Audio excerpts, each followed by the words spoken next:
আসসালামু আলাইকুম গাইস। নয়ন ভাই, হ্যাঁ ভাই, কি করো ভাই এই জায়গায় দাঁড়ায়া দাঁড়ায়া রোদের মাঝে ভাই? টমেটো বাগানে ভাই গাছ সাফ করি ভাই, গাছ কাটি। তো ভাই টেমুটু বাগানও কাজ করো, ঠিক আছে। তো কাজটাতে করো, উঠো না, উঠো, কাজ তো সারা জীবনে করবা ভাই। ভাই, এদিকে তাকাও, এই যে টেমুটু বাগানও কাজ করো, এই মানে আসার পরে কত বছর হয়েছে আইছে? আইসি যে ভাই তা 6 বছর হয়ে গেছে। দেড়শো কবার গেছো?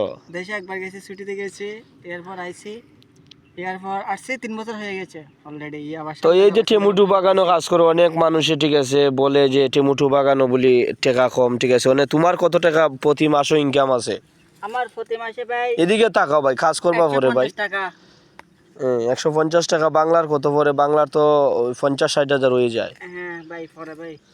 আচ্ছা আচ্ছা। তো ভাই একটু কেমনে কেমনে যে ও করলেন, ঠিক আছে, আসলেন মানে কত টাকার মাধ্যমে, মানে বর্তমানে আরো মানুষ যারা যারা আইতো চায় ওদের উদ্দেশ্যে কিছু বলো। ভাই আমি আইসি যে সর্বোচ্চ আমার বিমান ভাড়াটার 20,000 টাকাটায় সব কিছু 2.5 লাখ টাকা খরচ হয়েছে। এগুলো প্রথম 2018 সালের কথা বলতেছি। হ্যাঁ হ্যাঁ। আর এখন আসলে তো ভাই হয়তো বা কেউ দালালের মাধ্যমে আসে, কেউ আত্মীয় স্বজনের মাধ্যমে আসে।